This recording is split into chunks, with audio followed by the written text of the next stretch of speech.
What we're learning from science more and more is that the starting point of good health really is gut health. It's so critically important. But we've known about this for 2,500 years. Hippocrates, 5th century BC, taught his disciples that all disease begins in the gut. And what we've learned in the last 20 years is there's so much truth in that ancient wisdom.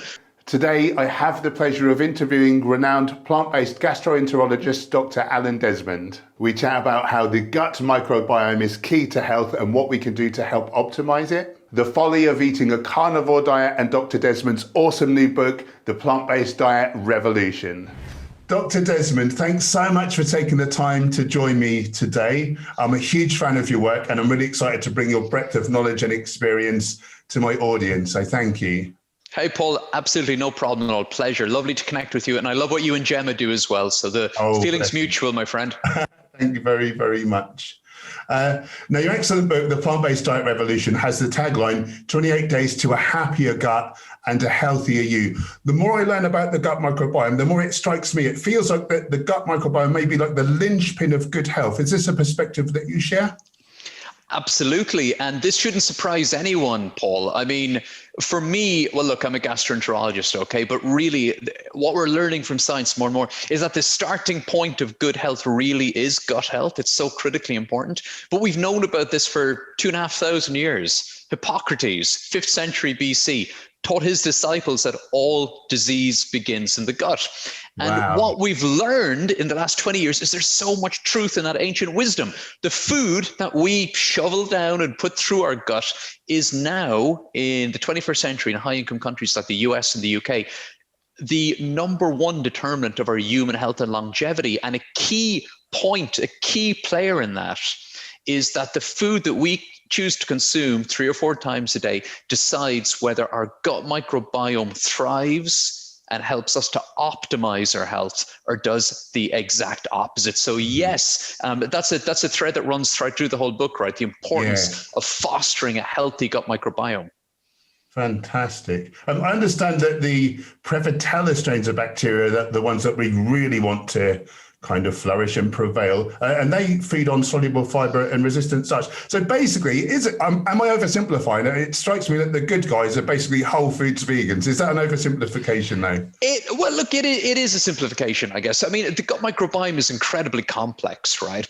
We've got like 100 trillion microbes living within our large intestine. We each think that we're individual organisms, but really we're big symbiotic organisms. The bacteria, viruses, yeasts, and archaea that live within our large bowel have 10 times more cells and 100 times more genetic material than our human body. And what's fascinating for me is that it really puts human beings in context, because we begin to develop our gut microbiome from the moment we're born, that first human touch, that first contact with the environment, that first sip of breast milk. These microorganisms that live on the planet begin to populate our gut microbiome.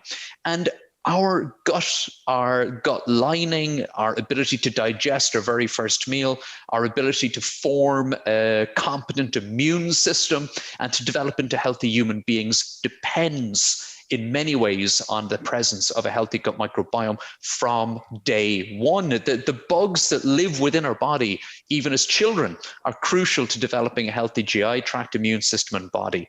It's so important. But what we know, Paul, and I mean, this is the thing as a gastroenterologist that drew me in to the benefits of an unprocessed whole food, plant-based or plant-predominant diet, is because over the years, I was kind of steeped in microbiome research since my very early days as a gastroenterologist, or as a doctor 20 years ago.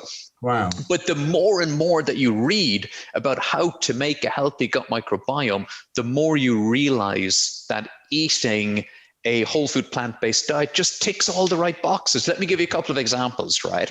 There was this nice study published last year by a group of Irish and European researchers, including some people at APC Microbiome Ireland, where I worked 2 years ago. And this study kind of unlocks a lot of the key benefits of eating plant-based for your gut microbes, which have been described as a control center for human biology, okay? So you want these guys working for you, not against you. Okay, so in this study, they took a bunch of people who ate a plant-based diet, vegans and vegetarians, and they took a bunch of people who were omnivores, meat eaters, and they compared the function of their gut microbiome. And you're right, there's certain bacteria like Prevotella that are a bit more prominent or predominant in people who eat more plants. But here's a few of the things they found, right? The people who were vegan or vegetarian produced more short-chain fatty acids within their gut microbiome. That's important because short-chain fatty acids protect the intestinal barrier, regulate our immune system, and help to control our appetite and our blood sugar, among dozens of other benefits, okay? The plant-based microbiome is better at producing a short-chain fatty acid called butyrate, which helps to suppress the growth of cancer cells in our body. The plant-based microbiome contains or produces far lower amounts of things called secondary bile acids and contains far fewer of the bacteria that produce secondary bile acids. And that's good news because those secondary bile acids are pro-inflammatory and carcinogenic. Right. And people who eat a plant-based diet, their gut microbiome, and this study, I mean, this is just one of numerous studies that has shown us this, the plant-based microbiome lacks or is very bad at producing a substance called TMAO, which our gut microbes produce when we eat carnitine from red meat and choline from eggs. So plant-based microbiome, not so much TMAO production. Why is that important? Because TMAO is pro-inflammatory, increases your risk of heart disease, increases your risk of stroke, and has even been implicated in diseases like inflammatory bowel disease, has been implicated in diseases like colorectal cancer. So the plant-based or plant-fueled gut microbiome just possesses all these incredible advantages and allows us to have a gut microbiome, again, a control center for human biology that's working for us every day and helping to keep us healthy, ensure good gut health and overall health. Nice. I'm so glad I'm eating tons and tons of these whole plants is all I can say. So some people with underlying gut issues choose the so-called carnivore diet, solely of flesh or maybe with some organ meat as well, as it seems to give them instant relief from their symptoms. So I understand like why they do it. You know, we want instant, like, you know, relief, don't we? We seek pleasure, avoid pain, expend the least energy possible and all that. But surely these people, will they produce no short chain fatty acids or will they produce like just a few? No, they will. It is possible. I mean, so our body produces the most short chain fatty acids when we eat plant-based.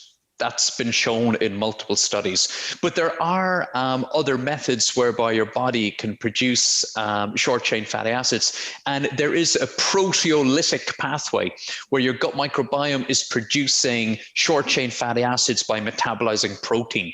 But that's a less advantageous way to do it. Number one, because you produce less short-chain fatty acids. But secondly, by breaking down that protein, particularly that animal protein, the products of that process, the things that end up in your system because you've metabolized protein, particularly animal protein, to make short-chain fatty acids, include things like secondary bile acids and ammonia and hydrogen sulfide, and, you know, the harmful things within your gut microbiome. But, you know, Paul, so you and I, right, we both recommend a healthy whole food plant-based diet. And for me, I put a huge emphasis on whole food as well. I'm, you know, vegan junk food is great, but it's still junk food, okay? So I want people to be getting like 90% of their vegan calories from whole foods, fruits, vegetables, whole grains, nuts, seeds, etc., right? Fruits, vegetables. When you look at dietary approaches like, you know, the paleo diet, or, you know, what people market now as the paleo diet, right? Or maybe to the carnivore diet. I mean, the carnivore diet's very, very extreme. But if you look at the paleo diet, there's a huge overlap between whole food plant-based and paleo. So what have we got? We've got no junk food in either, right? I'm all up for that. That's really advantageous. Junk food does our gut microbiome no favors. It reduces our intestinal barrier. It's been linked to causing systemic inflammation, increased risk of various cancers, heart disease, etc. So we're both on board with no junk food. in the paleo diet, they also tend to get people to eat a lot of vegetables. But they avoid certain things like legumes, etc., and wheat, but they tend to get people to eat a lot of vegetables. And I'm all on board with that too. Vegetables and a diversity of plants is really important to build a diverse gut microbiome, and also to maximize your intakes of things like vitamin A and vitamin C and vitamin E and antioxidants and phytonutrients and all that good stuff that keeps us healthy. I suppose where we differ is on beans and animal products, okay? On a whole food plant-based diet, we recognize that beans are incredibly healthy and legumes are incredibly healthy and are a hallmark of healthy diets the world over. Often the paleo folk don't want people to eat beans. Similarly with whole grains, we know that whole grains, even gluten-containing whole grains, again, are a marker of a healthy diet, of incredible beneficial effects on the gut microbiome. And we want to get our protein from those foods, particularly the legumes. We know that's going to add healthy years to our life. Whereas the paleo folk want us to get our protein from, well, look, it's like wild caught bison or whatever, but in practice, people are going out to the supermarket and buying steaks, right? Like they're not going out into the wilderness to catch deer or whatever for 99.99% of people, okay?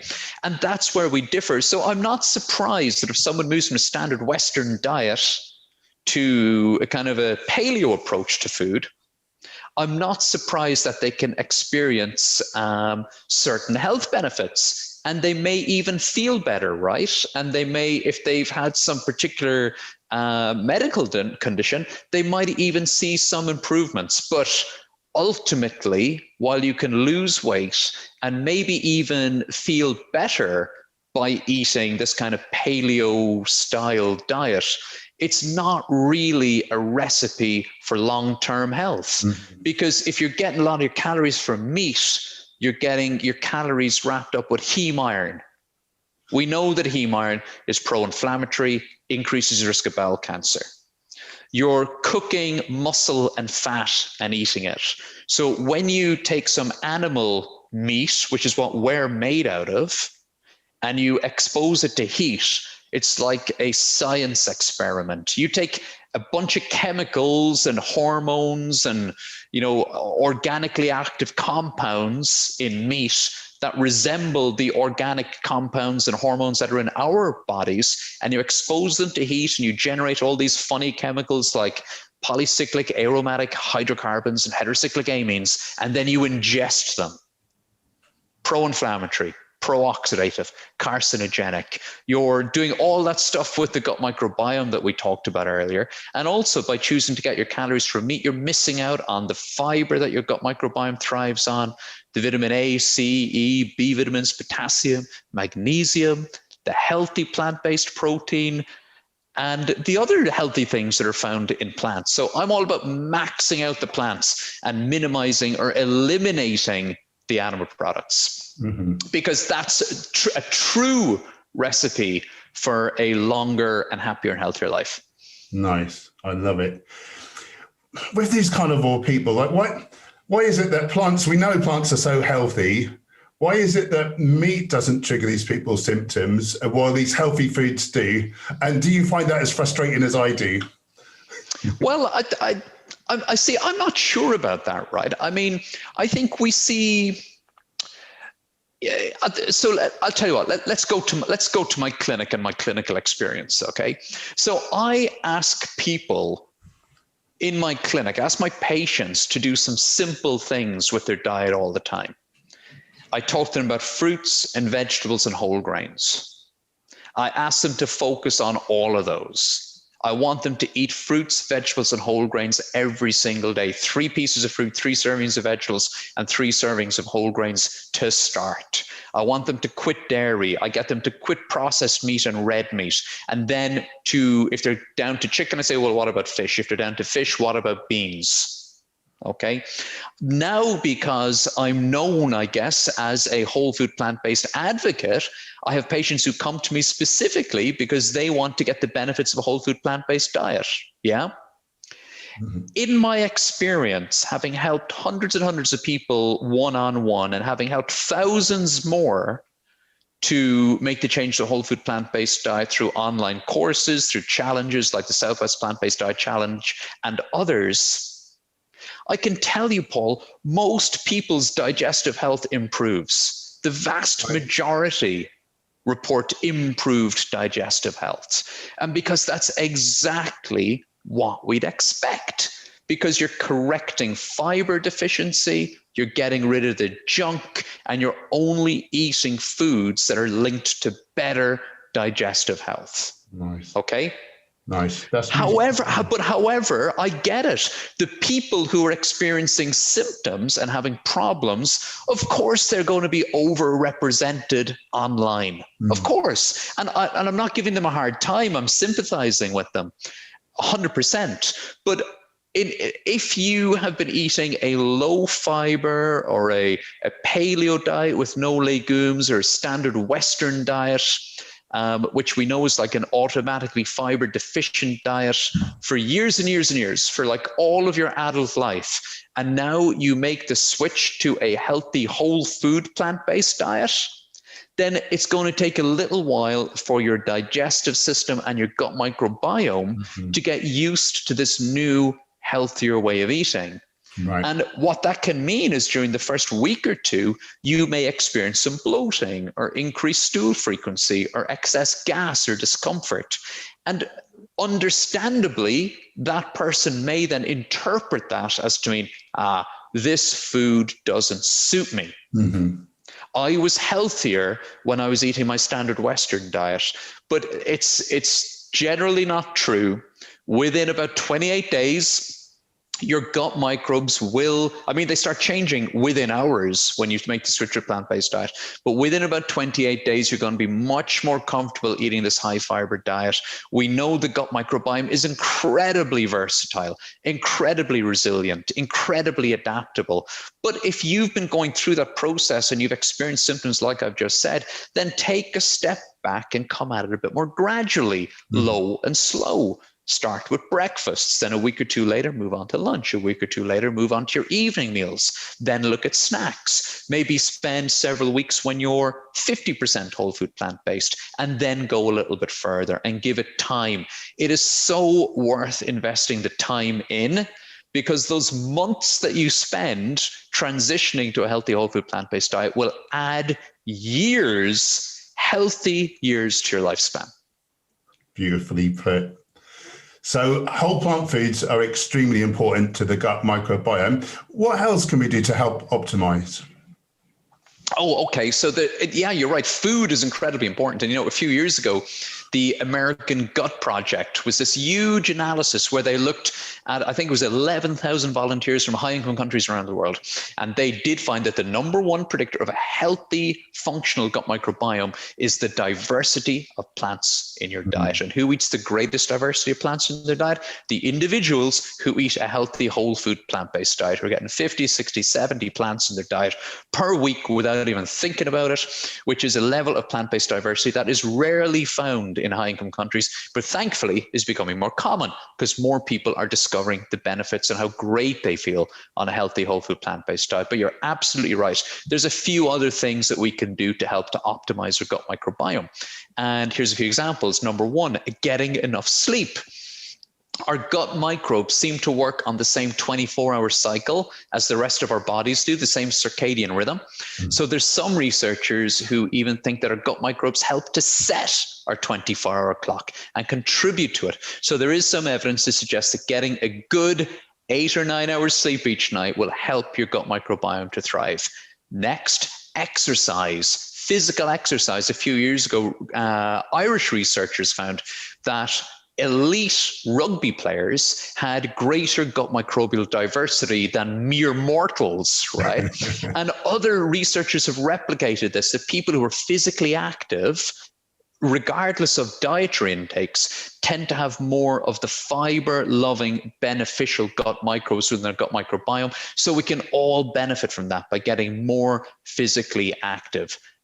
Something else we can do is spend time in natural environments. I mean, we talked about this earlier. Where do our gut microbes come from? They come from our natural environment. In the book, I talk about Western lowland gorillas, right? They're 98% genetically human. They look kind of human, but they're big. They're you'd fit right in, Paul, with the gorillas. You got like the silverbacks, right? These big, muscly creatures. 98% human. They live in the wild. They eat an incredibly varied whole food plant-based diet. They eat hundreds of different plants, but they're also living in their natural environment. And they have a level of gut microbial diversity that humans can only dream of. But when we look at human populations and we look at populations who are living in rural areas in a more natural environment, closer to humans' natural environment in the outdoors, they have a more diverse and healthy and functional gut microbiome. So spending time in natural environments is really important.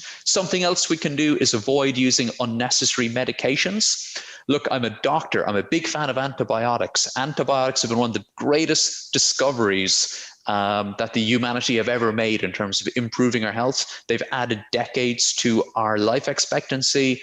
They've made things like dentistry and surgery and appendectomies possible. But sometimes if you're unwell, you don't need antibiotics. And if your doctor, if your GP says to you, on this occasion, I'm not recommending antibiotics, take their advice, don't take the antibiotics, check in with them if you're not getting better. But you can save your gut microbiome some serious problems by avoiding using unnecessary medications. Those are a few other things. But if you look at those others, if you think through those, right? So sleep, exercise, time outdoors, natural environment, avoid excess medications.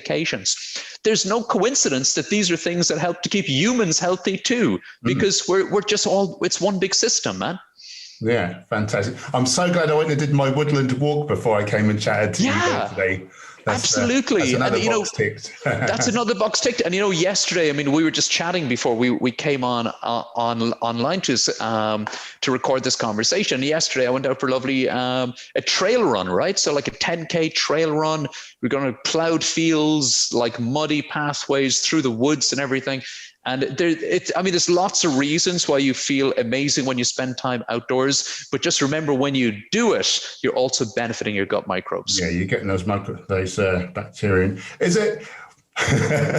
Would it be good form to lick a tree to get more bacteria, or is that taking it a bit too far? I haven't seen the studies yet. I haven't seen the studies on that yet. Licking a tree. Maybe we should do a little study. We could publish it, Paul. I'm up for it. I'm up for it. I've seen a lot of stuff about whole plant foods boosting mood, and certainly I feel like I've had huge benefits. You talk about the happiness effect in your book. Can you tell us a bit more about that? Oh man, it's so important. For years, as someone who advocates for a healthy whole food plant-based diet, and I'm sure you've witnessed this as well, right? When if you have a friend or a patient who you've encouraged to adopt a healthy whole food plant-based diet, right? No matter why they've done it, if it's for ethical reasons, environmental reasons, if they've done it because they want to help avoid another zoonotic pandemic, or if they've done it for their gut health or their heart health, or to help themselves achieve a healthy weight or whatever, when you check back in with them after 4 or 6 weeks, they say something like, I'm feeling lighter. I feel happier. I'm being nicer to people. I feel lighter. And they're not just talking about physically lighter. They're talking about feeling kind of a lightness of being, if you want. They're feeling basically happier. And God knows the world needs more happiness right now. So yes, the happiness effect is something that I'm absolutely fascinated by, so it comes up all the time. And that's why I had put a whole section in the book about it. Now, there's lots of reasons why adopting a healthy whole food plant-based diet might make you feel happier. I just talked about all the benefits, and just knowing that you're eating food that ticks all the right boxes for those benefits may be enough to make you feel happier. But there's some good science catching up on it. For example, when you take animal products out of your diet, you're eating fewer advanced glycation end products, and you're reducing your intake of arachidonic acid, which is an omega-6. And both of those substances are linked to causing chronic inflammation, and they've both been linked to depression. And we also have a higher intake of antioxidants and plant-based phytonutrients. And we know people who have higher levels of plant-based phytonutrients in their bloodstream also are more likely to have higher levels of optimism, reduced psychological stress. And we know that high intake of fruits and vegetables helps to protect against depressive symptoms. And if we deal with people who are dealing with a serious mental health issue such as depression, getting them to increase their intake of fruits, vegetables, whole grains, legumes, and all these healthy things that you and I eat every single day can have very, very substantial benefits in terms of improving their well-being and even helping them to treat their mental health problems and to get out of that cycle of depression. It's the science on it is absolutely fascinating. And we also know that our gut microbes that I just described, that we talked about earlier, the bugs that live in our gut microbiome, they actually both produce and respond to neurohormones like serotonin and dopamine and GABA. So these are chemicals that very directly influence our mood and happiness. Mm-hmm. We talked about short-chain fatty acids earlier. We talked about butyrate earlier. We now know that butyrate, a substance that is made by your gut bugs, which you make more of when you eat a plant-based diet. We already knew that it enters your bloodstream, right, and has all these beneficial effects, but we now know it's also in our cerebrospinal fluid. This is the fluid that our brain is bathed in. Wow. And what it seems to be doing is just like in the gut, it's helping to maintain the integrity of the blood-brain barrier. So helping to keep the barrier in place that keeps toxic substances out of our brain. Nice. That stuff that's made when you eat porridge is doing that for you. It's incredible. So I think the science on the happiness effect is emerging, but yeah, I'm fascinated by it. I love reading those studies. As the science is at the moment, as we understand it, is it basically like the more short-chain fatty acids we can produce, the better, by the looks of it? I haven't seen any papers showing that short-chain fatty acid production within our gut can have damaging effects. Perhaps they can, but I mean, we talked earlier about the Western lowland gorillas, right? Silverbacks. So they live in the natural environment. They eat hundreds of different plants and fruits and bark and seeds, and they change their diet as the seasons change over the course of the year. And their gut microbiome reflects that and really flexes throughout the year, depending on what they're consuming.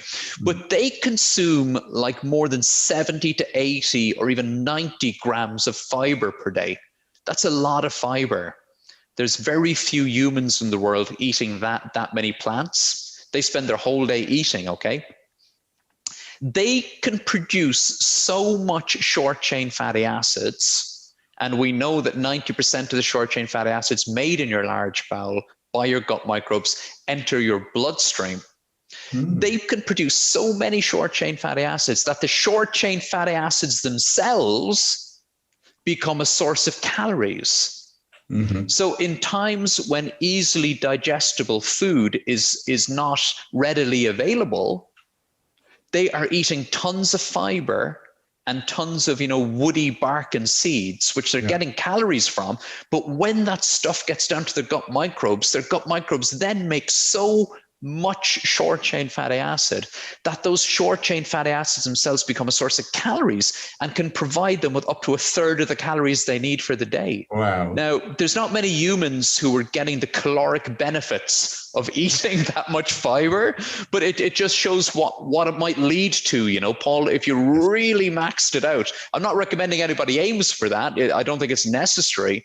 But it seems that even, the benefits that we as humans who eat a plant-based diet experience from short-chain fatty acids, there may be other benefits in nature, So it's I haven't seen anything showing that they're harmful yet.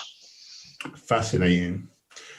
So you're saying earlier that a lot of your patients like actually seek you out now and take on your advice. I was wondering how many success stories you have. I know you've got a few success stories in your book. Is there like just dozens and dozens of success stories, and any ones that particularly stand out? Oh my goodness. I mean, we, through my clinic, yes. Okay, yes. And in my book, I think I've told about maybe 5, 6, or 7 success stories straight out of my clinic. But the success stories that I tell in the clinic, the stories that are in the book about Emma and Matt and John and other patients, in many ways, although those are the stories of actual people, of course, I've changed the names in most cases to maintain their privacy. Mm-hmm. But those are stories that have been repeated time and time and time again. A story that comes to mind that really jumps out in my memory, which doesn't feature in the book, is a lady who came to see me with Crohn's disease maybe 5 or 6 years ago. And the right-hand side of her large bowel was very heavily inflamed by this Crohn's disease. And she had a lot of symptoms. She couldn't work. She was rushing for the bathroom all the time. She had poor energy. She was anemic. She had to have an iron infusion to get her iron levels sorted out. And I talked to her about the medications that we use, but I also started that conversation about food and diet, unprocessed, plant sources of protein, pushing, shoving, nudging towards a whole food plant-based diet. But over the following 3 years, I think she heard me, and she moved to what she later described as a junk food vegetarian diet. So she went from a standard Western diet with meat all day to a vegetarian junk food diet with some dairy and eggs. And through that dietary change and medication, she went from having severely active disease to having moderately active disease. But she was also getting side effects from the medication, Paul, which is very common. Mm-hmm. She was getting nausea. So she was taking the medication to reduce the inflammation in her gut, and then having to take another medication to reduce the nausea that she was getting from that medication. Yeah. So common for people who are on a lot of medications. So about 4 years after I'd started treating her, she was coming to my clinic. I hadn't seen her for a few months, and I'd already decided, look, when she comes in, we've got to have a serious conversation about seriously upping her medication. Because on the last few occasions, she just hasn't been in remission, and I'm worrying about the long-term effects here. But she comes into clinic and she tells me, you don't have to do that. We don't have to increase my medication. In fact, I've stopped taking the medication you prescribed me before. Now, she hadn't discussed that with me. She'd made her own decision, yeah? Mm-hmm. And she said, because I'm in remission. I haven't felt this good for 6 years, because 3 months ago, I switched all in to a whole food plant-based diet, completely 100% whole food plant-based diet. So I did her colonoscopy, and previously she'd had severe inflammation in the right-hand side of her bowel. Now I couldn't find the inflammation. I took tissue samples and put them under the microscope. They couldn't find any Crohn's disease. Now she still has Crohn's disease. That sequence of events to that point was probably 3 years ago.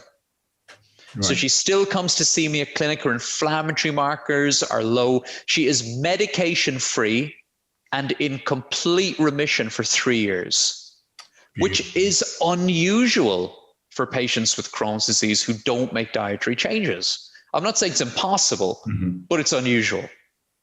So she really sticks in mind. I didn't tell that story in my books. It's quite a long story, right? And I didn't want to write a whole chapter on this one person.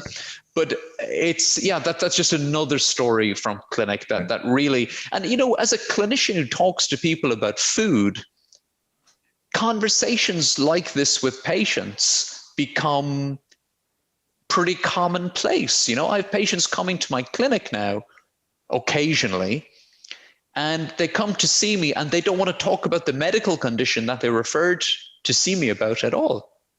They want to talk about food and cookbooks. Yeah. and you know, the meal they tried, and what was the meal? What, you know, have you ever, you know, quinoa? Wow, where was quinoa in my life? You know, oh my God, I roasted some broccoli. It was amazing. You know, I tell the story in a book about one patient who'd come to see me. He was kind of a chap in his 50s, an ex-military guy. who gave himself a plant-based overhaul, got rid of his barbecue. And at his next clinic appointment, I had to check with him as he left. I said, hey, we didn't talk about your gut health problem at all. And we only had the 10 minutes. And he said, no, we'll talk about that next time. It's fine.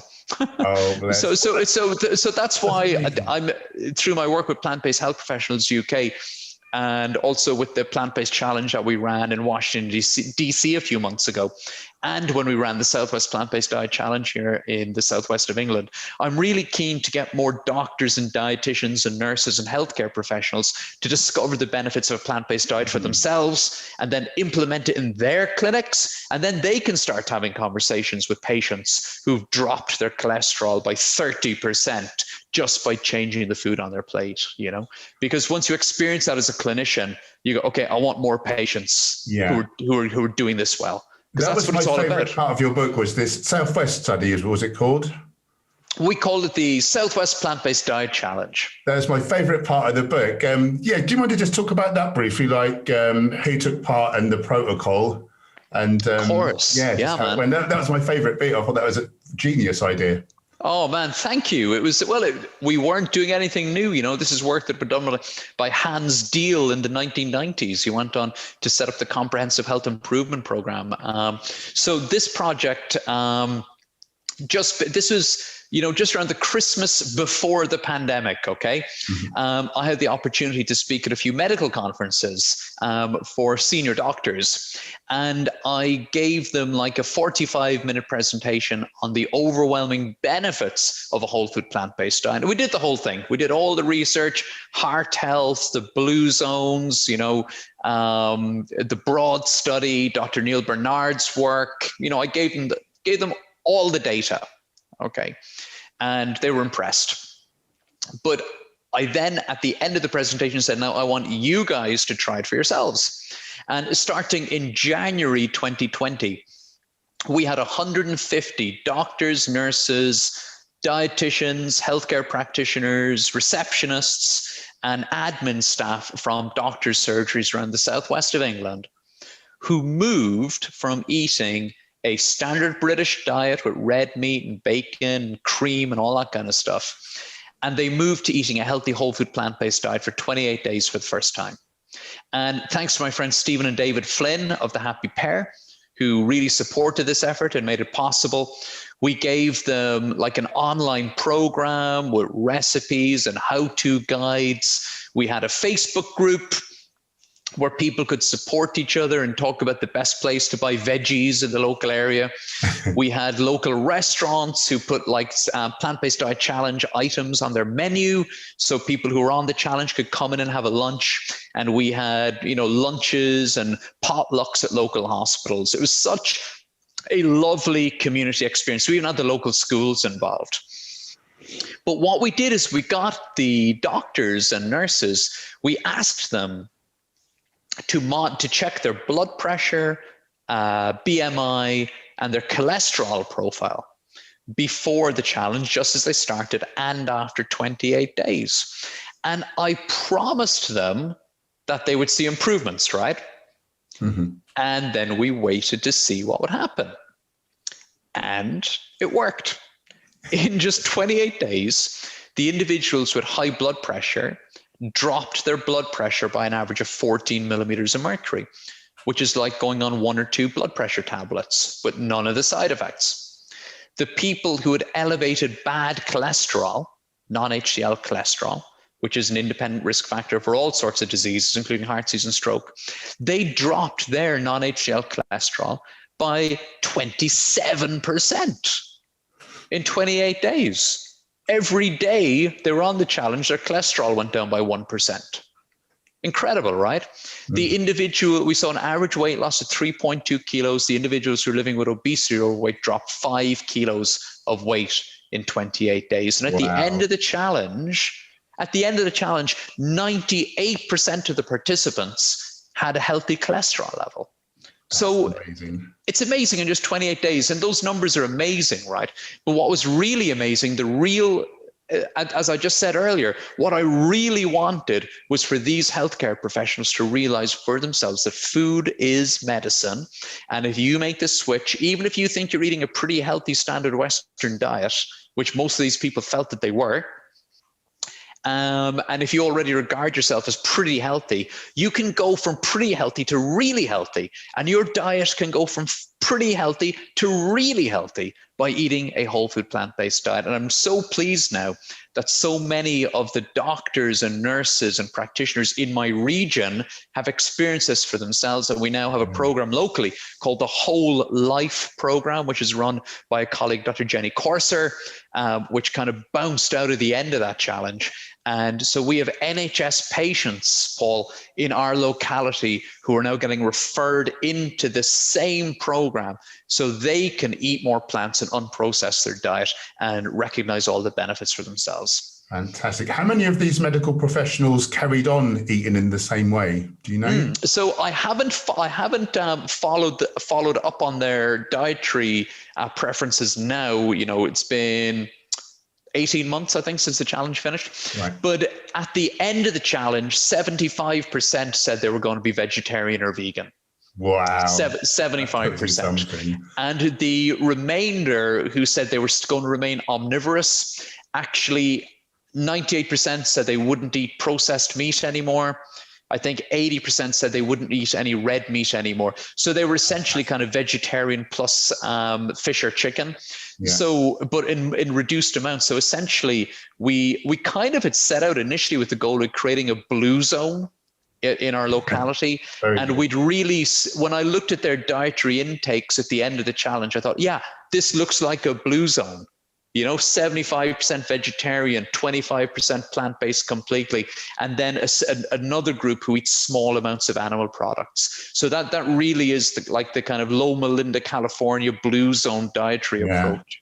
So that's where we ended. Yeah. Very nice. If they're that enthusiastic to like carry it on or eat, you know, plant predominant, they must be really speaking highly of that to their patients and passing it on for that way. So, like I say, I thought that was a genius. And not only have they heard the science, but they've experienced the benefits for themselves. But they've also eaten plant-based in their own local community. Yeah. So they know which shops to go to, which supermarkets to go to, which restaurants to go to. So they're now experts on experiencing and eating a whole food plant-based diet, you know, so that makes them incredible advocates for their patients. Fantastic. Right. We should just go into just quickly before we run out of time. We should just talk about your book a little bit more. Oh, thanks, man. No worries. What was I going to ask? Oh, yeah. Who is your sort of target audience for the book? Basically, look, the book is called the book is called The Plant-Based Diet Revolution, right? The key is the revolution's already started. People are hearing more and more about the benefits of a whole food plant-based diet, but for a lot of people, they just don't know where to start. They don't know what to eat. I see this all the time. They don't know how to put a meal together without using an animal product. So that's who it's aimed at, Paul. Anyone who has heard people, you know, doctors or celebrities or Lewis Hamilton or, you know, Chris Evans on the radio or you or me or anybody they know talking about the benefits of eating a plant-based diet, and they want to experience it for themselves. And number one, they're not too sure about the science. They're not too sure whether or not it's mainstream or not.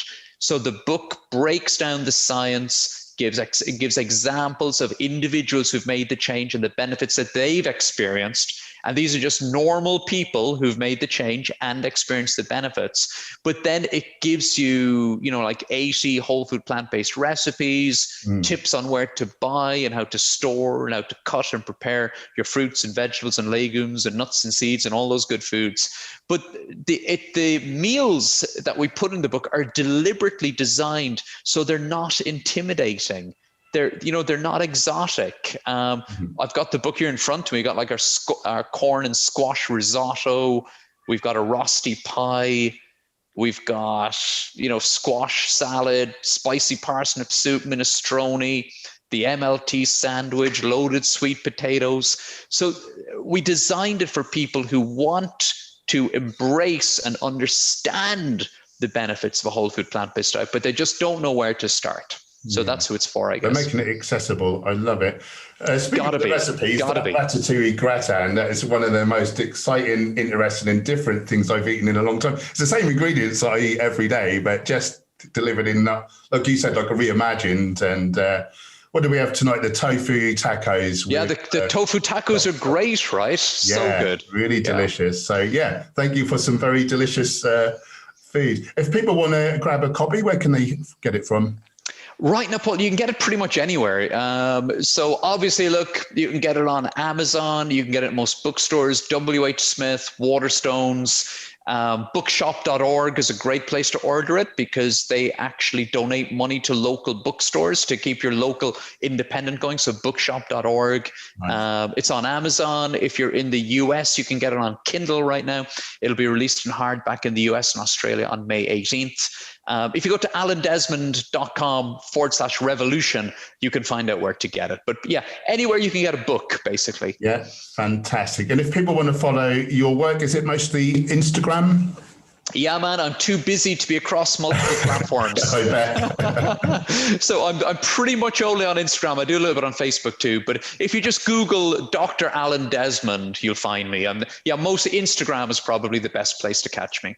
Fantastic. Dr. Desmond, thanks again for taking the time today. And on behalf of the people, the planet and the animals, thank you so much for all the good that you're doing in the world. Right back at you, Paul. Thanks. Thank you, brother.